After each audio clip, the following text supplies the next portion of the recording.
Saludos, estimados y estimadas participantes a este curso. Hoy nos encontramos estudiando el módulo primero sobre los mecanismos de monitoreo de los derechos humanos que son específicos para los derechos de las personas con discapacidad. En esta categoría de mecanismos solo contamos con dos, a saber, el Comité de Naciones Unidas sobre los Derechos de las Personas con Discapacidad, que por tener un nombre tan largo vamos a llamar solamente el Comité CDPD, y el Comité Interamericano sobre la Eliminación de todas las formas de discriminación contra personas con discapacidad, que puede abreviarse CEDIS. Ambos mecanismos son de fundamental importancia porque son específicos de los derechos de las personas con discapacidad. Uno es del Sistema Universal o de Naciones Unidas y el otro es regional de nuestra propia región latinoamericana o se denomina interamericana. Son ligeramente diferentes. Sus mandatos son distintos. También lo es su composición, sus funciones y atribuciones. Es importante conocer bien estas características en ambos mecanismos para que la sociedad civil, en este caso las personas con discapacidad y sus organizaciones, conozcan las formas como se puede influir en el trabajo que realiza cada uno de estos mecanismos con el objeto de que emitan recomendaciones adecuadas y que sirvan a nuestros propósitos a los países en donde vivimos. Y sobre los temas que como personas con discapacidad identificamos como los más importantes, apremiantes o en donde nuestros estados tienen mayores retos para cumplir con los derechos de las personas con discapacidad. El comité CDPD, al igual que todos los comités de Naciones Unidas, lo integran 18 personas que se consideran expertas en la temática de los derechos humanos de las personas con discapacidad. Se desempeñan a título personal en el comité, es decir, no representan a sus países o a sus gobiernos, ni siquiera representan a sus organizaciones si son miembros de alguna o de sus empresas si las tuvieran. Por eso se les denomina expertos independientes y esta independencia se valora de manera particular. Son además nacionales de 18 estados partes a la Convención sobre los Derechos de las Personas con Discapacidad, electos por los estados presentes en la Conferencia de Estados Partes a la Convención de una lista de candidatos y candidatas postulados por sus estados en una elección muy competitiva en donde votan los 185 estados partes a la Convención. Aunque no es un requisito per se, en la actualidad 14 de los 18 expertos del Comité CDPD son personas con discapacidad. El Comité CDPD es especialmente anuente a recibir información de las organizaciones de personas con discapacidad y otras organizaciones de sociedad civil. Y sobre todo cuando proviene de organizaciones claramente identificadas con el trabajo por los derechos humanos de las personas con discapacidad. Por eso es importante saber en qué momentos es oportuno buscar la interacción del comité y sus miembros y de esta manera tener una influencia efectiva en su trabajo. Voy a describir brevemente tales momentos. Actualmente, todos los países de la región de Latinoamérica han ratificado la Convención de la ONU y, a excepción de Nicaragua, el comité ya examinó al menos el primer informe del Estado ante el comité. También ha tenido el diálogo interactivo con representantes de estos estados. Incluso algunos países, por ejemplo, Ecuador, El Salvador, Argentina y Perú, han tenido ya su primer ciclo de examen periódico. En primer lugar, como organización de personas con discapacidad, debemos estar muy atentos para conocer en qué momento nuestros países serán examinados por el comité y teniendo esta fecha aproximada, empezar a organizarnos para preparar el informe alternativo. Aprovecho este momento para hacer una recomendación importante a personas de Nicaragua, que si tienen la posibilidad empiecen a trabajar un informe alternativo si es que no lo han hecho aún, pues cuentan todavía con tiempo suficiente para hacerlo.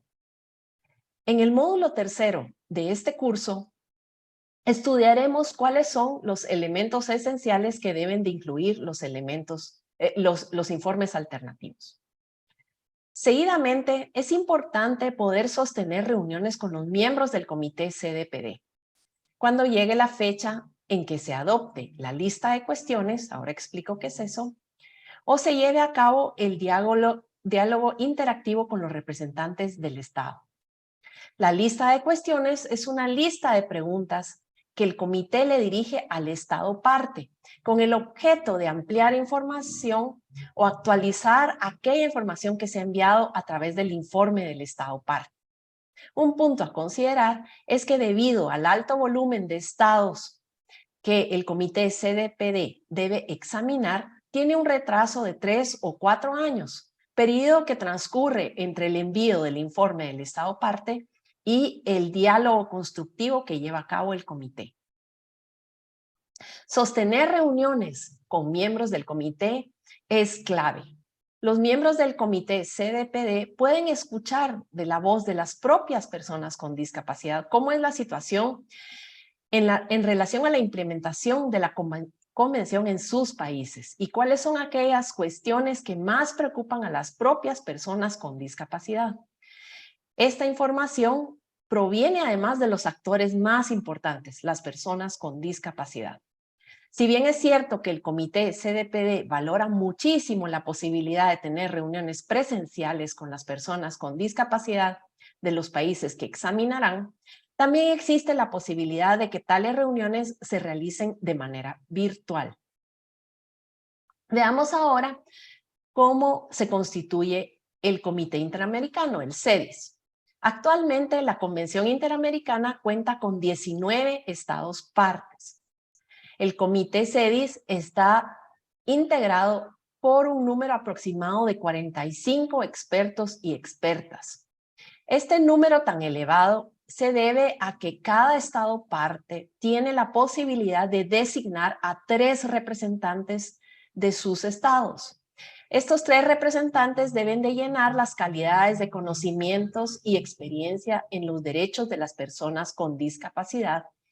Y al designar a estas 3 personas expertas, los estados deben de tomar en cuenta la experiencia comprobada en derechos de las personas con discapacidad, que haya un equilibrio de género y de discapacidad y que representen tanto el sector gubernamental como el sector de la sociedad civil.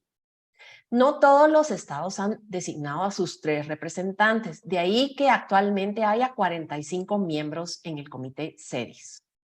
El ciclo de examen de los informes del CEDIS se hace a través de la iniciativa del propio comité, que hace la convocatoria a los estados partes para que presenten sus informes con base a una serie de indicadores que ha elaborado este mismo mecanismo.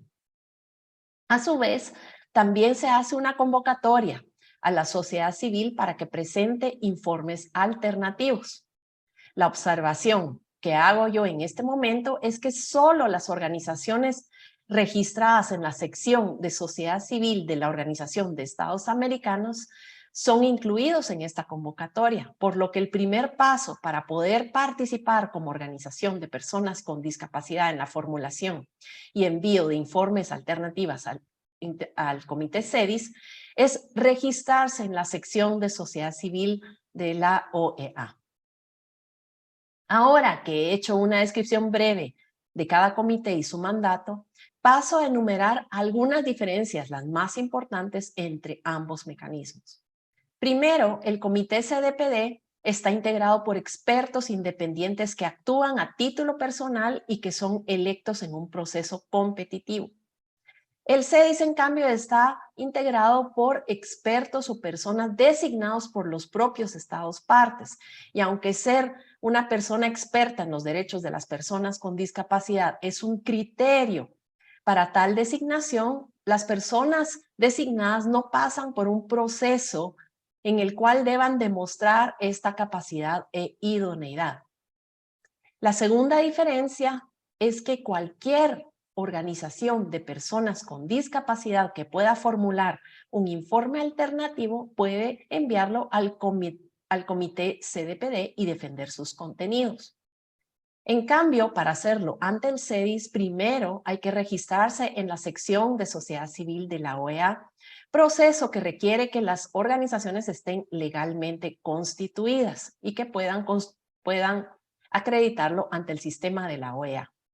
Este último criterio pues es claramente restrictivo para las organizaciones de personas con discapacidad ante el CEDIS, pues es de todos conocidos que muchas organizaciones de personas con discapacidad carecen de recursos para legalizar su organización, o en la mayoría de los países de la región todavía existen restricciones legales a la capacidad jurídica que impiden la constitución de organizaciones con personas cuya capacidad legal está restringida o anulada. El tercer punto de comparación es el tiempo o los ciclos que duran los exámenes de los países en cada comité. El comité CDPD tiene ciclos muy largos.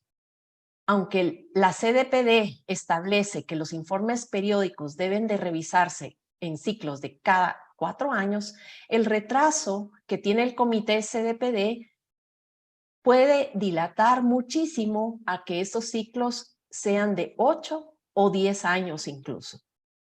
En cambio, el CEDIS tiene ciclos más regulares de 4 años.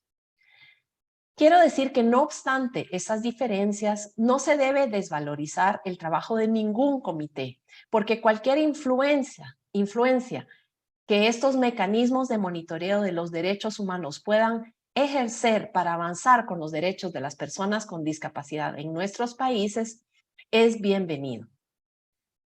Solo debemos de tener claridad sobre los alcances y límites de cada comité para potenciar al máximo nuestro trabajo de incidencia. Dejo por aquí esta pequeña intervención. Les agradezco muchísimo su atención y los y las invito a que sigan conociendo más sobre el funcionamiento de los comités de Naciones Unidas y regionales para avanzar con los derechos de las personas con discapacidad.